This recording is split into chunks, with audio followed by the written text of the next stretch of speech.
Our Emerging Leader project is titled Building and Sustaining Diverse Boards for Library Trustees, Friends, and Foundations.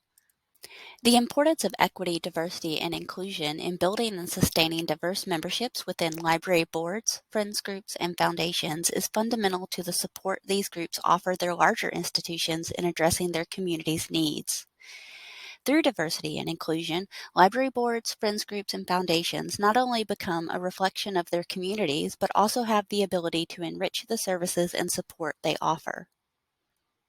Libraries are seeing the need to build strong, diverse boards.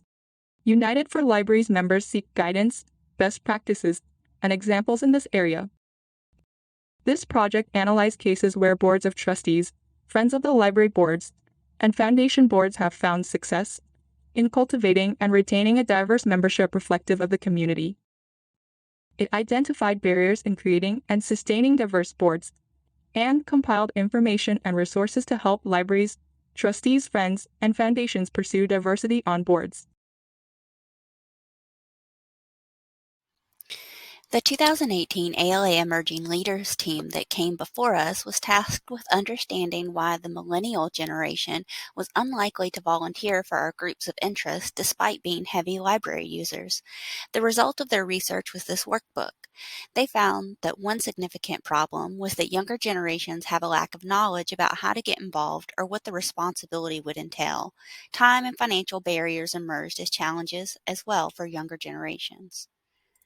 One of the most influential pieces of research came from these researchers at the University of Toronto Rotman School of Management. In the 2021 report, they presented the 6 key principles seen here. In their reports, they presented a series of practical tips and companion real-world examples from different types of nonprofit boards to demonstrate the myriad and creative ways each board promoted diversity and inclusion within their group, in ways that spoke directly to the needs of their communities. In their 2022 report, they built on this information by demonstrating the principles in action through case studies at 6 different nonprofits. One major takeaway from this work and our own conversations with the researchers is that the work of EDI is not one size fits all, and it is never done. Their multi-layered, story-based approach to research deeply influenced how we wanted to gather information to better understand what this work could look like within the library. This project was completed in just over 4 months. We collected information in 3 ways: by a survey that was also used as a screening tool to select participants for focus groups, and in one-on-one interviews. In the following portion of the video, you'll see graphs of who we were able to collect information from in our initial survey. 2 points of interest are that many participants were not United members, and over 60% of participants felt that their community itself was not what they would consider diverse.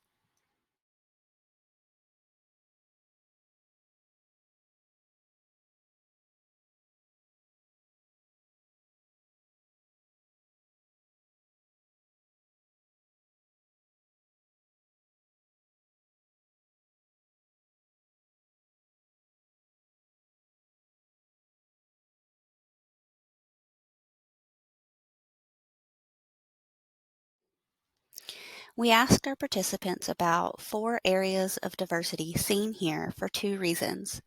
One, it would help us understand their environment in order to follow up with a variety of people experiencing different situations. Additionally, we felt that their ability to respond to open-ended questions would help us determine if they would be good at conveying a story and contributing to a discussion on these topics in a focus group or interview. We also used the information to determine if there were case studies we wanted to dive in deeper on. For the same reason, we took a question from ALA's recently created Diversity, Equity, and Inclusion Scorecard for library and information organizations. We were surprised to see about 75% of respondents reported not having a specific plan in place for recruitment or retention for their membership. Coming up are some highlights from the information we gathered from our participants.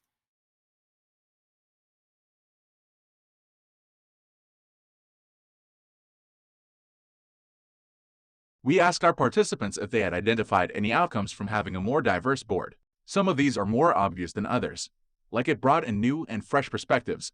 There was more support for EDI programs and policies, for example, having anti-racism audits and adopting EDI statements. And then there were others like the board being more effective. For example, they are able to find shared ground faster. Some even reported an overall better relationship between the director and the board. Common themes also emerged in the discussion around what people were doing to increase recruitment and retention. More targeted outreach was important, with a few people noting how important it was to understand the makeup of your board and what skills were already present.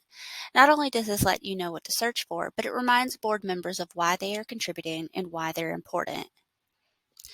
For issues folks perceived to be from a lack of diversity, we saw incidences of resistance to new ideas for programs or policies and clear lack of perspective on community needs. Specifically, one example we collected was a library experiencing a budget cut. The board approved the loss of weekend hours. They felt like the board makeup contributed directly to a lack of understanding of how important those hours were for working parents and hourly employees without the same schedule flexibility. Here we show some barriers identified by our participants to involvement in board service.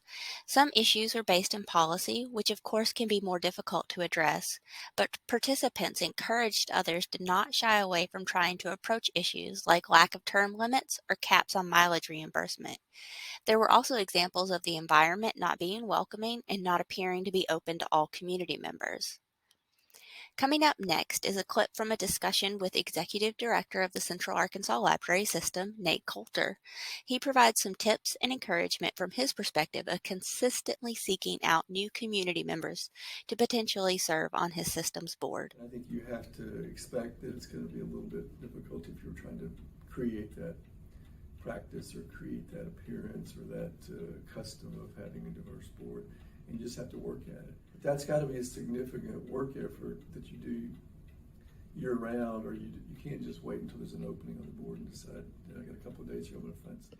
We asked our interview and focus group participants about what they felt they needed to support their goals in increasing diversity and inclusion for their group.